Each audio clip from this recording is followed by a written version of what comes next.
If you are reading this, then I am dead, and you are standing aboard a derelict Cyclone-class patrol ship, the USS Mistral, with her engines dead and her electrical systems non-functional. Was, the XO of this vessel, Lieutenant Commander Ryan Simmons. Please read this carefully. If you are an officer or enlisted man in the United States Navy, this is an order. Scuttle this vessel, immediately. Do not finish this letter. Get off the Mistral at once and send her down. Consider this a quarantine scenario. All hands are likely dead. God help you if they're not. We are 8 days out of Kirkwall, tracking an intermittent and scrambled distress call from what appeared to be an Icelandic fishing vessel, the Magnus Daughter, deep in the no-fishing zone of the North Sea. We found the vessel, or rather, we found a mile-wide streak of oil and fragments, the largest of them still burning. The night before, the enlisted man on watch had reported seeing a flash of light on the horizon. The Magnus Daughter's crew was nowhere to be found, except for one lone fisherman, unburned and floating at the far end of the debris field. He had been shot in the forehead with a small caliber revolver. When we fished his pale blue corpse from the frigid water, he was still clutching a fishing knife in one clamped hand. What we were able to piece together from the fragmented and confounding evidence was that for reasons unknown, the crew had been in conflict, resulting in the murder of at least one sailor and the eventual sabotage and destruction of the ship. Visibility was only a few hundred feet as we spent the next day drifting silently among the debris, in hopes of finding a survivor. The crew was already visibly shaken by the discovery. The grim dread of the fog and lone smoldering pieces of the Magnus Daughter that collided with our hull unsettled even the most seasoned of us. We had expected an easy cruise, and the simple retrieval of a dozen thankful Icelandic fishermen. What we got, at first, was a silent and oil-slicked coated sea, a single corpse, and more than a few nagging questions. The Mistral had just been serviced, after an extended tour of the Atlantic Fleet in Bahrain before her transfer to the North Sea. She was in good running order, so I can only assume that the initial mechanical failure was an act of sabotage or of some external force. It happened the first night, when our final sweep had been completed and we returned to the site of the Magnus Daughter's first transmission. There was nothing initially remarkable about the spot, a cold and lonely set of coordinates and a little else. I was in my cabin, just settling down when the call sounded from the captain, offering little information, just a stern order to meet him on deck. Dressing quickly, I emerged from my cabin into a cloud of palpable unease and fear. The enlisted men and the junior officers were coursing through the ship towards the deck, like panicked rats. No one made eye contact or spoke. There was none of the usual gallows humor or camaraderie that bubbles up in situations of limited information, just a grim inertia that pulled us out into the Arctic night. On deck, the night was unnaturally clear and cold, and the bright of the stars burned in the frosty air. Around us, in every direction, just a few hundred yards away, the fog and the clouds whirled, as if held at bay by our presence. The captain was at the railing, leaning over along with the men on watch. I approached him, suddenly desperate and panicked to know what was happening, and I saw it, light flooding up from beneath us. The sea was flat, like the surface of a mirror. The water was black, reflecting the pale pinpricks of the stars, but beneath the surface, something glowed with a cold light.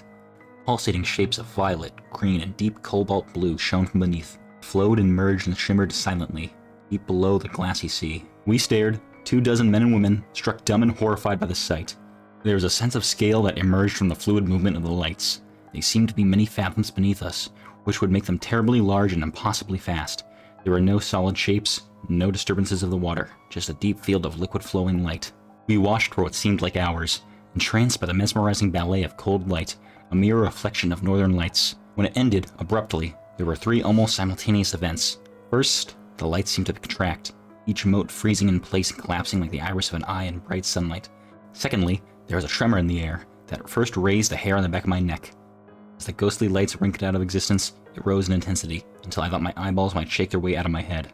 Through the fog of sudden pain, I heard a noise rising above Arctic wind, a humming vibration from the Mistral herself, that matched the electric shuddering in my skull. It was as if every light bulb aboard the Mistral was suddenly flushed with power, flaring bright and buzzing noisily in their housings, and when the wine had reached a fever pitch, they began to pop and shatter among a shatter of sparks. From start to finish, it lasted less than 2 seconds, and we were left floating silently in the dark waters, beneath the starry sky, on a dead and crippled boat. The damage was invisible, without any obvious cause, and total. Nothing aboard the Mistral worked. Each carefully crafted system of multiple redundancies had crumbled. Every light was shattered, and even the replacement bulbs and the small flashlights we all carried held fused and useless filaments. Satellite phones, shortwave radios, all means of communication were useless bricks of plastic and wire. Every battery was dead, every stereo system was silent. We were adrift, without sail or engine, isolated from the world by 100 miles of black and silent sea. The crew moved through the ship that first night like moles, fumbling through the dark corridors with only a few pale green chem lights to to check each system. He relayed each disheartening message like a fire brigade through the darkness to where the captain and I stood on the deck, trying to make sense of the senselessness. At last, when nothing else could be done, I fumbled my way back to my cabin and tried to sleep, the darkness feeling like an oppressive, many-fingered hand, slowly gripping my chest. The next morning, I again took stock of our situation, hoping for some fragment of hope we had passed by in the night. The damage was total. We would have to find a way to send a distress call and hope that we had not drifted too far from our last known coordinates. The men may not have known the full details, but it was clear from their haunted visages that they knew how dire the situation was. The first death was that afternoon. The sounds of screaming brought me above deck and into a thick, heavy fog. High in the gloom, I could see bright, burning specks of light, descending slowly. My stomach turned. It was 2 signal flares drifting uselessly through the haze. Some damn fool had fired the signal flares. I burned with an unfamiliar and foreign rage and rushed through the fog to the foredeck with a hatred in my blood and my fists clamped tight. The scene that emerged from the fog broke me from my stupor. The enlisted man, a flare gun still in his hand, lay broken in a pool of blood. The captain stood over him, clutching with the railing, driving the heel of his boot repeatedly into the broken mess of the boy's skull. I realized then that the screaming I heard, the high keening wail, was coming from the captain, his face in a rictus of animal rage. Around them was a small crowd, standing motionless and silent, watching like sentinels. The captain turned to see me and dropped into a crouch, his fingers wrapping around the flare gun, and he raised it level with my eyes. We stared for a long moment at each other, our eyes locked as he panted heavily, his face lightly spattered with blood. The only sound was the wet, gurgling exhale of the enlisted man's death rattle, a bubble of blood forming on his ruined face. I served this man for nearly a decade. This was not the man I knew. This was a hollow simulacrum, filled with violence and terror. I spoke to him then. In a soothing voice, I asked him to hand me the flare gun. He said nothing at first, and then spoke, his voice a tiny, trembling sound that was swallowed up by the thick gloom around us. He murdered us, Ryan. The fog. The flares will never... He shook his head and clenched his eyes tight, as if he were trying to shake himself from a dream. Then he shuddered once, violently, his back arching like a seizure. This little fuck has killed us, he choked out. The flare gun wavered in the air, and I took a step closer, reaching out for him. He opened his eyes and I froze again as we stared silently at one another. You're going to die here, he giggled quietly. I've always wanted to watch you die, you fucking coward. He tilted his head back and laughed, one hyena-like bark to the gray sky. Then he put the flare gun in his mouth and fired, the last flare igniting and temporarily bathing his head in a halo of magnesium orange and smoke. He tumbled back over the railing. There was a splash when he hit the water. It was swallowed by the fog. I stood for what seemed like a very long time. It slowly dawned on me that I was alone, a silent audience having melted away below deck, no doubt taking the grim tale with them. I feared for morale, an absurd concern I realize now. I could not move from that spot, as if sheer force of will would cause the sea to regurgitate this man. My friend. The first gunshot broke me from my reverie. In the emergency lockers, I found that a handful of flare guns remained. I stuffed one into each pocket and entered the dim passageway to below deck. Over the hollow retort of gunshots, other muffled sounds began to emerge. The choking sobs, the screams of pain and anger, all bringing the faint impression of the copper smell of blood. The dark was oppressive and thick as my heart rose to my chest. Pale fading light of the chemical glow sticks that hung at regular intervals illuminated the bare corridor. And I moved slowly toward my cabin. It had been sacked. My service pistol was missing. Next 2 cabins held the corpses of the junior officers, their broken forms still in their bunks, skulls opened like blossoming flowers under the point-blank shots. I felt a distinct and irrational desire to run on deck and leap overboard, swim away from the boat into the unknown sea. I gripped a flare gun and held it out ahead of me, less like a weapon and more like a talisman, and began to pace slowly down the corridor to the enlisted bunks. The door was wide open, and the smell of blood and fear and shit was nauseating. As my eyes slowly adjusted to the dim, I saw a field of bodies, torn, shredded, and shattered by bullets and makeshift clubs. A few of the men still moved, twitching slightly. I watched in frozen terror as one man, his face a mask of blood and rage, turned up his head to regard me, and with a weak cry of rage, began to drag himself with his arms, trailing a broken and shattered leg, towards me.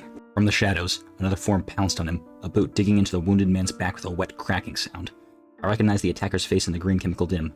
Quiet and bookish young man. Like the captain, this was not the man I knew. This was a beast that wore his skin. He reached down and grabbed the wounded man's jaw, thumb slipping into his mouth. The wounded man growled, a feral, mindless sound, and tried to bite down, but his attacker gripped tight and pulled. The jaw came off with a sound of tearing tendons and a ululating shriek that vanished into the air. I was no longer breathing, holding silently at the entrance. The attacker snapped his head up to see me, nostrils flaring. The jawbone hit the floor with a meaty sound, and he lunged toward me with a silent animal grace. I fired the flare gun, and it hit him square in the chest. His shirt caught fire, and all air escaped his lungs with a sudden forceful exhale, but impossibly, he continued on towards me. As I passed through the portal and slammed the door, the fire had climbed into his hair, and he was squealing now, his clawed hands still outstretched toward me. I felt him impact against the door, and saw that nightmare visage wreathed in fire through the small porthole, lips already burnt away to reveal 2 rows of perfect teeth. He wailed and began to smash his burning form against the door. Once, twice, 3 times, and then silence. I raised my eyes to the porthole, and saw only the faint image of the burning shape as it disappeared into the darkness. All conscious thought evaporated, and I fled from that charnel house. I have barricaded all entrances to below deck now, and have doomed myself to slow death at the hands of the enveloping cold. I can still hear the living ones down there, screaming and banging in the doors. They are not the men I knew. I console myself with this thought, as I leave them in the dark to starve or murder each other. If you have read this far, and have not fled these waters, or, God forbid, are still aboard the Mistral, then I beg you again, leave now while you still can. Do not look below deck. There are none of us left to save, and certainly none worth saving. It's cold now, and the fading day surrendering the wan gray light to the dark. There are no stars this night, nothing but the heavy blanket of night. If I could get below, I would find some way of destroying the Mistral, like the brave men of the Magnus Daughter. But it's too late. The most I can make of my last moments, as all feeling flees my extremities, and writing becomes impossible, is a warning. Please, send us into the deep. Tell no one you found us, and never return. There are things and primal desires older than man, and forces beyond the grasp of our simple minds, and they dwell here, beneath the frozen sea.